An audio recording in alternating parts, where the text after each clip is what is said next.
If you were to place a typical Vietnamese family dinner spread next to a dinner table set in Europe or the US, the disparity in their culinary habits would be strikingly apparent, almost instantaneous. On the Vietnamese table, freshwater fish from rivers, ponds, and rice paddies is a natural fixture, a dietary pillar viewed as absolutely essential, whether prepared as deep-braised sa co, delicate fish soup, con ca, charred grilled fish, kanung, or slow-simmered ka om. Consuming these freshwater species daily, sometimes for an entire week, is entirely commonplace and unremarkable.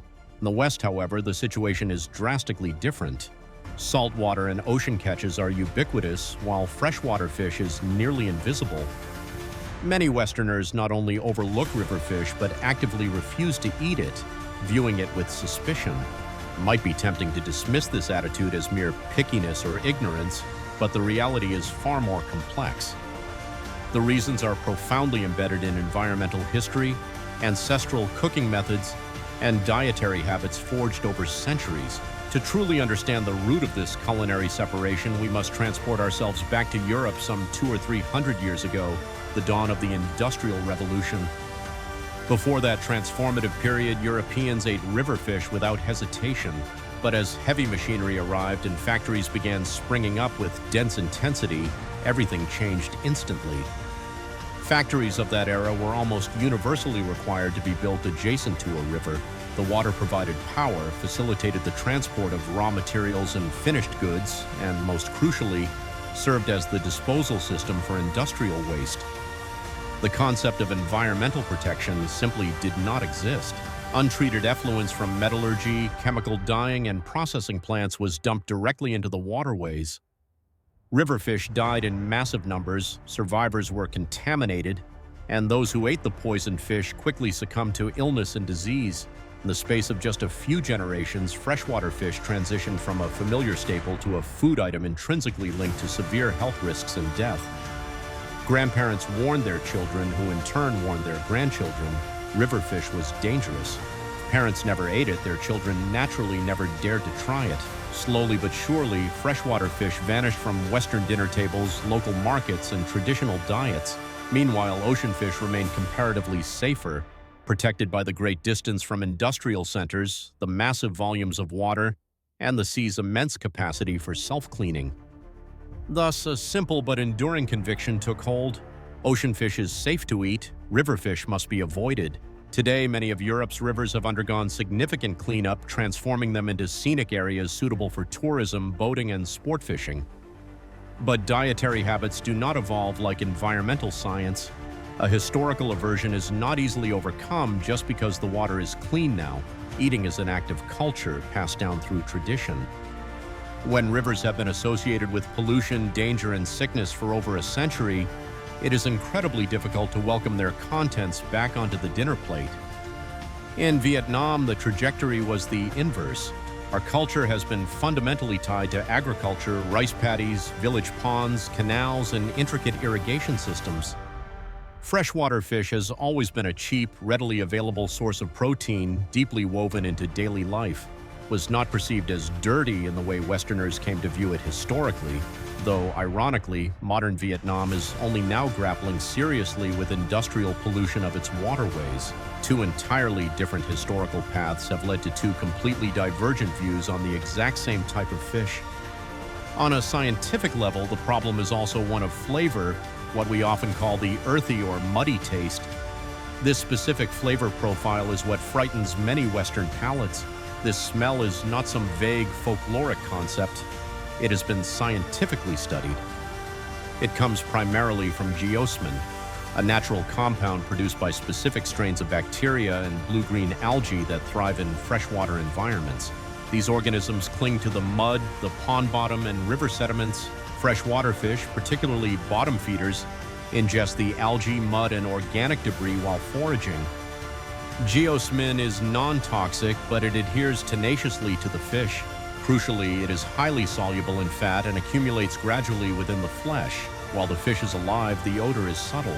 But when the fish is cooked, the heat melts the fat, releasing the geosmin powerfully, creating a distinctly muddy or fishy taste that those unfamiliar with it find immediately off-putting.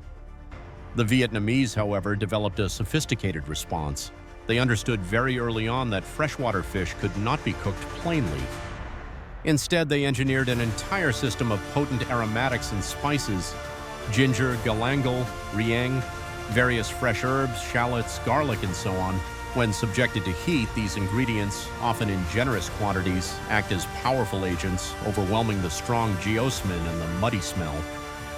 Lemongrass SA spreads a bright, rapid fragrance through the cooking water and fish fat. Turmeric, ghee, not only neutralizes odors but also imparts a warm color, shifting the sensory experience toward a comforting, savory kitchen smell. Fermented rice, mee, and sour vegetables, dua chua, use natural acidity to aggressively mask the fishy notes. Dill, pepper, chilies, and a host of others contribute to a highly aromatic final product. Beyond the ingredients, the very method of cooking was devised to meet this specific goal. Braising, Cho, utilizes prolonged, low heat, allowing the heavier, unpleasant odors to slowly evaporate while the rich, complex seasonings soak deep into the muscle fibers. Simmering, OM, combines water, fat, and seasonings specifically to facilitate the airing out of unwanted smells. Grilling, Nung, employs direct fire and smoke, literally burning off the surface odors while imparting a desirable smoky aroma that completely masks the underlying muddy layer. Steaming, Chap often relies on the essential oils from various leaves to infuse the fish with a clean, penetrating perfume. For the Vietnamese chef, the stronger the fish's smell, the more complex and detailed the preparation must be. Once handled correctly, the earthiness ceases to be a cause for discomfort. It becomes a familiar, comforting element of the meal. When we eat ca co rieng, fish braised with galangal, or ca om dua, fish simmered with sour pickles, we are not tasting the pond or the mud. We taste the kitchen, the fresh herbs, and the spices. Western cooking, in contrast, largely avoided this intricate path. It uses fewer intensely fragrant spices, involves less prolonged cooking time, and generally resists dishes that require such complicated masking techniques. Fish is considered superior when its natural flavor is preserved. This approach works perfectly for mild ocean fish, but fails completely when applied to river species. When freshwater fish is merely grilled or simply boiled, the geosmin is not masked. It is often amplified, exposing the diner to a strong, muddy scent and taste from the very first bite. The difference, therefore, is not about who has the more refined palate, but about adaptation. The Vietnamese lived long enough with freshwater fish to invent a culinary technology to conquer its inherent odor, while Westerners, due to their traumatic environmental history, developed no such need or technique. Without that cooking technique, the muddy smell remains an almost insurmountable barrier. Beyond smell, the manner of eating presents another challenge explaining the Western aversion to river fish. The omnipresent pin bones, sung ram. When Vietnamese people eat fish, children are constantly reminded to be careful of choking hazards. Asian freshwater fish, in particular, often possess a multitude of tiny, fine bones embedded within the muscle tissue.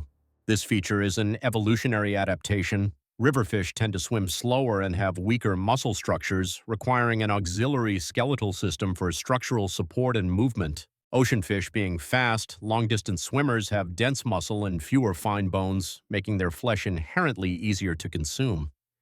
For Vietnamese diners, pin bones are hardly an obstacle.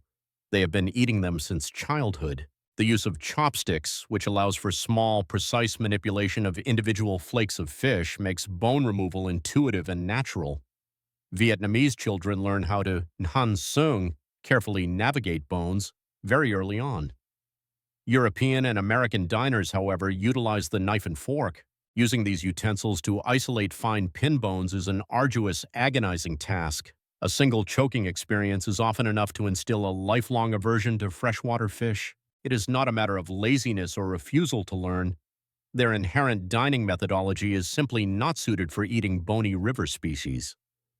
It is an overstatement to say that Westerners never eat freshwater fish at all. They do, but it is highly selective. They prioritize species like freshwater trout or specific strains of farm salmon. These types of fish are low in pin bones, have a mild flavor profile and firm flesh, which suits simple grilling or pan-searing perfectly. Most are raised in strictly controlled environments, reinforcing a sense of cleanliness and safety. This is looking essential. Few eating it is the freshwater convert freshwater when of if you